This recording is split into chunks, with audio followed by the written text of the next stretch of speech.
Hey y'all, I'm Austin, and this is Sad Boys Anime. I watched the first episode of every anime this season, not including the sequels. This is a list of the ones that I decided to continue watching, for one reason or another, but it's in no particular order. This is my own opinion, and it may differ from yours. Feel free to leave your own list down in the comments. I'd love to know what y'all are planning to watch this season. With that out of the way, let's get started.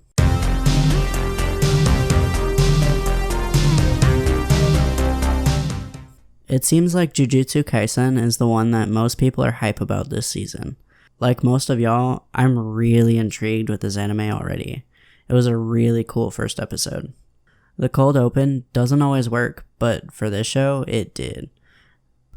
The art style feels older, but this show is being adapted from the original source material that has been in the Shonen Jump lineup since 2018. Gege Akutami, the creator of the show, is only 29. I'm pretty sure he has a love for older anime that he likely grew up with. It's giving me Bleach, Naruto, and even Yu Yu Hakusho vibes, aesthetically. Let me give y'all the plot, okay? I don't want to tell you exactly what happens, so you can still watch the first episode for yourself. I do spoil a little bit of this episode, but it's only enough to understand the context for the rest of the show. Yuji Itadori is an extremely athletic student, but he joins the occult club instead of sports because he's caring for his dying grandfather. He is shown to be a somewhat carefree character, but you see that he actually really cares about his grandfather and wants to be there for him. Before his grandfather dies, he suggests that his parents might have some kind of mystery about them, but isn't able to share it. After his grandfather dies, Itadori isn't bothered by it. He's really honest about the fact that he's sad, but he doesn't feel like it's actually real yet. The occult club in this anime is actually legit and does research, even though they still kinda think it's fake. Little do they know, their analysis is actually 100% spot on, and they start messing with things they shouldn't have. This is where Megumi Fushiguro comes in. I'm gonna call him a demon hunter, for a lack of a better way of putting it. So he's after this cursed item that's sealed in a talisman that the occult club has. He finds Yuji and they have to go save the other two from being killed. You find out that cursed items can be consumed and give someone with cursed energy a lot more power. So of course, Itadori eats the item and turns into a demon, despite not knowing what it would do. Fushiguro has to deal with that. This is what leads to the cold open scene. Yuji Itadori is definitely going to be an exciting character to watch. We've already seen him be caring, loyal, and brave, even if it's out of pure dumbassery. Overall, this anime is a definite watch for anyone paying attention this season because it's setting itself up to be the next big shonen. Demon hunting seems to be all the rage right now, and so far, it feels like this show is going to be able to hold its own against the other popular animes in this genre. I'm excited to see where this goes. Sleepy Princess in the Demon Castle is surprisingly enjoyable. All I gotta say is we stan a sleepy bitch. So, I just happened to stumble upon this show on Funimation while watching the other seasonal anime from the Mao list. I don't remember seeing it on there, but Funimation said it was newly added, so I decided to give it a chance. I was hoping to find one anime this season that was absurd and cute. I'm so glad I clicked on it because seriously, this is a hidden gem. Sometimes you just gotta watch random anime and find out what it's like. This is why I'm watching every anime this season to find out what I'll be drawn to. You can just watch the first episode of any show and you can tell if it'll be something you want to watch. This anime is presented to us like a storybook. Nothing is too important. It sets itself up pretty quickly because you don't need a lot of background. All you need to know is that there's a good castle and a demon castle. She was kidnapped and brought to the demon castle. It's not even all that deep though. She's kinda just like, well, whatever. She gets up to antics in search of the comfiest sleep she can get. Tell me that isn't a mood, okay? She's so adorable that every time the Demon King tries to tell her not to wander out of her cell, he gives up and doesn't want to disturb her sleep. He may be a demon, but he's not going to interrupt someone's nap. That's just too mean. I appreciate that they didn't try and sexualize this girl at all. It's literally just about her trying to be comfy. All the demons in the castle have unique designs and are actually pretty creative. They're also confused by her, and it's hilarious to watch. Also, the little teddy bear demons are the most adorable things in the world. Oh my god, I want one so bad. Like, look at these things. The designs all make you feel so comfy, and it's just so nice to sit down and watch this show. With everything going on in the world right now, why would you not want to relax and watch a princess get up to antics in a demon castle in search of the perfect sleep? I know I do. Okay, let's move on. Ikebukuro Westgate Park, or Uwugp, is okay enough for me to watch more of it, but I do have some problems that don't make it perfect in my eyes. If you're into crime dramas or gang stories, then you might like it, but you may also have the same issues I have with it.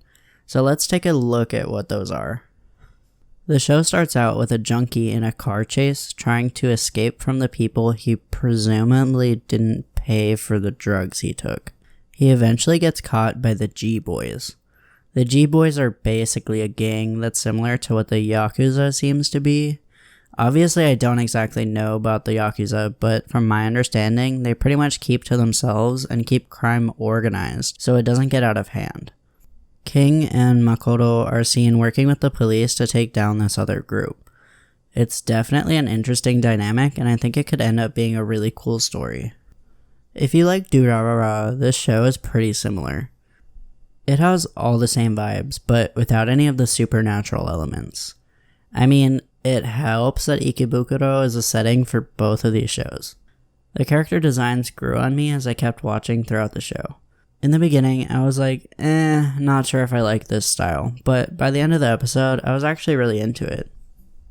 Makoto has smoking kills written across his shirt, and honestly, it's hilarious. Chris, is that a weed? This show is pushing a really heavy-handed anti-weed narrative. Listen, maybe it's because I'm from California where it's legal, and I know people who use medical marijuana to manage their anxiety, but I just don't see weed as that big of a deal. It's not like it's meth or heroin. I know that weed has its own negative effects and all that, but in my personal opinion, it's not any different from drinking alcohol or having a cigarette, which are both very prevalent in Japan. I figure it's because weed is assumed to make you lazy, and this is the antithesis of Japanese culture. If anyone knows the history of this, let me know down in the comments, because I'm really curious, and Google wasn't being very helpful. Another issue I had was with Mion's motivation to set the building on fire where the drugs might have been sold.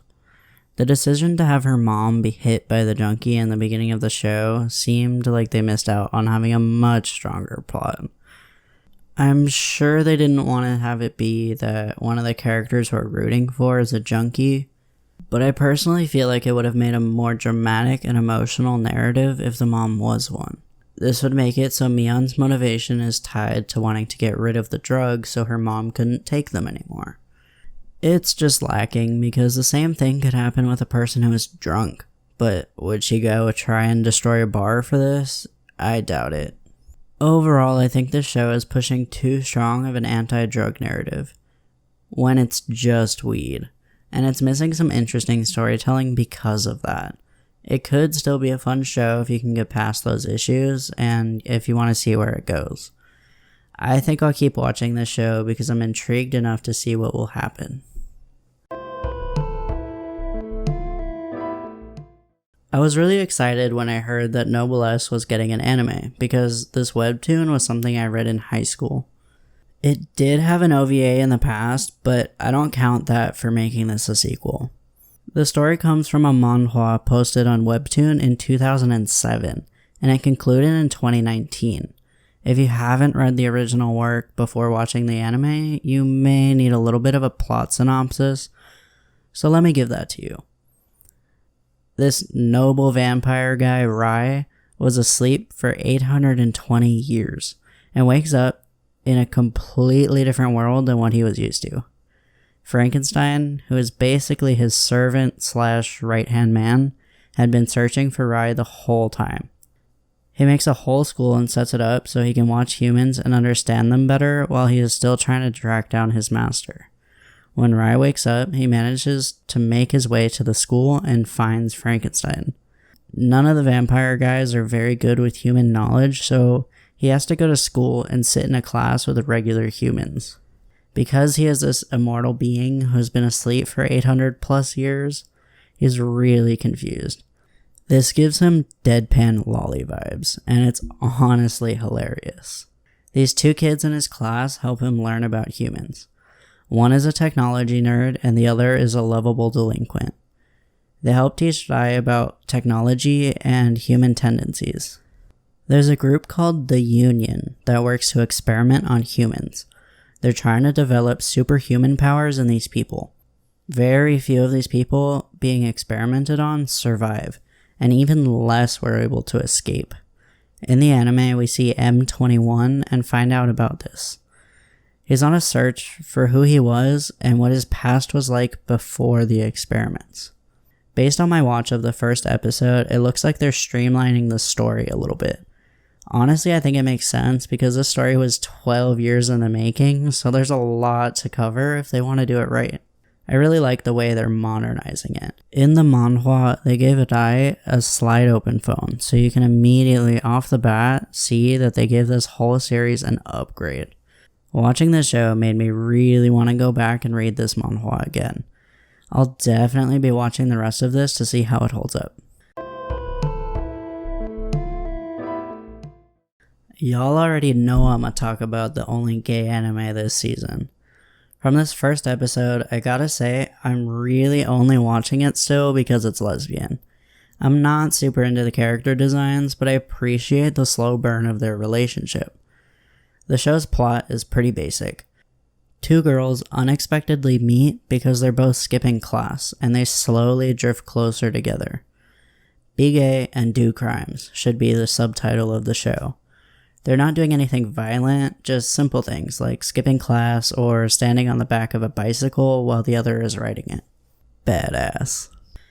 It seems like it can end up going one of two ways.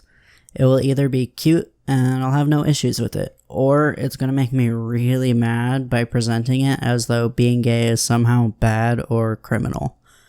The main characters are very obsessed with the fact that they do things that are wrong sometimes. I'm a little iffy on it because they've already said a few lines that make me feel like it may end up going with a bad route. I'm curious about the little astronaut suit guy. Like, what's up with this kid? According to the next episode preview, it looks like we might be getting some gay fantasies and start seeing them realize their attraction to each other. So I'll definitely be giving this one a few more episodes to really decide if I'll be watching this to the end or not. My suggestion for this show would definitely be to tread lightly. At first, I thought Talentless Nana was going to be a dollar store knockoff of a hero anime, but after a surprise twist, this became something else entirely, and it got me way more intrigued. I had no context for this one when I first sat down to watch it, but after the episode was finished airing, I went to take a look at the original source material. I realized that it was under a psychological thriller tag. It starts off with this boring kid going to a school with a bunch of My Hero Academia character bootlegs on this remote island. This pink-haired girl comes in, and I'm thinking, okay, this is going to be best girl and the main love interest, and it's going to be boring. But the last couple minutes, the twist really shakes all of that, and now I'm actually invested in the show. Okay, so from my understanding, the plot is that the main villains are enemies of humanity. Like, that's literally what they're called. Humans with powers are considered talented, and they go to these special schools in order to develop their talents in order to fight the enemy. That's pretty much all I can tell you without spoilers, because I really think all of you should watch this show for yourself to get the full effect. I think that the writers knew that not many people would know what to expect going in and hoped that they could pull this twist off. I think some of the character designs are really cool, and I can see the rest growing on me. It has a surprisingly good animation budget, which is why I watched through the full episode. If it had bad animation, I probably would have given up on it halfway through. The way that characters actually show emotion on their faces is another thing they got down. Overall, this show caught me off guard because I wasn't expecting anything before going in. Y'all should really check it out. I feel like it might end up going under the radar with so many other good shows coming out this season. Up next is Akudama Drive. It's got the style, but we gotta wait and see if it has the substance. I'll explain what I mean. This show has a dystopian, futuristic, cyberpunk style. This is by far one of my favorite aesthetics out there. It clearly wants to have a Ghost in the Shell and Akira vibes, but the issue is I just feel like you can't be on that level. It's just not gonna happen. It is oozing with style from the characters to the setting to the transitions from scene to scene. The issue I have is with the writing. I'm pretty lost on the plot of this one. I know that the Akudama are criminals, and there are different ranks for how bad you are. S-rank Akudama are basically the worst of the worst. We see that the police are struggling to keep the Akudama in check. There are more poorly made police robots than actual human members. I really appreciate that each of the characters has a different specialty. We get this ragtag group comprised of a hacker, a killer, a mad scientist, a fighter, fucking Tron, and a straight-laced girl who cares about cats. Oh, and they pick up a guy who wants money along the way too. They each are brought together through different means, and you see what type of people they are. It's creative in the way that they are showing off each of their characters and showing that most of them are criminals who are doing it for the money. I'm looking forward to seeing why these characters were brought together. My issue is that they're not really giving me a cohesive story to latch onto. If I didn't like the designs, I probably wouldn't have been interested. If for nothing else, I'll definitely keep watching for the aesthetics. I hope that once the actual story begins to form, it'll be able to hold up to the looks. So, Kuma Kuma Kuma Bear ended up being surprisingly good. When I say that I didn't expect this, I mean it. We have Furry Girl over here playing SAO and making bank. Honestly, there's not much else to say about it. She's taking the usual role of our 15-year-old male protagonist, but her personality makes it way more entertaining. They're not even sexualizing her, and it's really refreshing to see. She's very carefree and wants to have fun playing this game. She pretty much just doesn't want to do real-world things like school. She walks around in-game dressed in a bear costume, which makes it so she can summon these two big bears. She's pretty OP and clearly has a lot of experience despite her childish appearance. She just looks so comfy. I'm sensing a theme this season. Nothing is trying to be overly edgy or dark. Another note is that the animation quality was actually pretty decent. There weren't any points where I felt like it was lacking. It's not a high-stakes narrative or anything like that either. Honestly, my only issue is that I wish there was a little bit more information about the game she's playing, and how exactly it works, and what are the leveling systems and such. But even without that info, I'll probably still end up watching the rest of it. This one's title gave me flashbacks. Okay, but for real though, we have another Sherlock Holmes story. But it's anime this time. Production IG is back at it again with these pretty boys. It's weird though because it's distributed by Bandai Visual. When I think Bandai, I usually think mecha and toys, so I had absolutely no idea what to expect. I don't tend to like this type of show, so honestly, I plan on watching it to rag on it. But I ended up enjoying it a lot more than I expected to. It's done by the same director who did 91 Days, but they actually seem to have an animation budget this time. There's a really amazing old-timey London aesthetic present throughout the whole episode. The shots with the statues and fog in the beginning were pretty cool. The show gave me Black Butler vibes aesthetically, especially in regards to the character designs, but in my research, I didn't find anyone who worked on that show who came to this show. So, you know how I said it's another Sherlock Holmes story? That's true, but it's a little different than that. Our story follows William Moriarty and his assumed twin. They introduce the story with a kid reading a book about how Moriarty was able to hide from Sherlock Holmes. He was the one who kept getting away, basically. You see Moriarty working to find criminals, and then you find out that instead of taking these people to the police, he lets those affected by the criminals enact their revenge. While yes, this is stooping to their level, I like characters who do this sort of thing. You can sympathize with their actions on some levels, and it makes them a more interesting villain. Sometimes you just want to see the bad guys get the same treatment they were giving to others, and I personally think that's okay. We love an anti-hero in this house. Lelouch, Batman, Deadpool, Ciel and Sebastian, like, these characters are iconic and really interesting character studies. I also really like these character designs. I don't know if y'all agree with me, but I just think they're neat.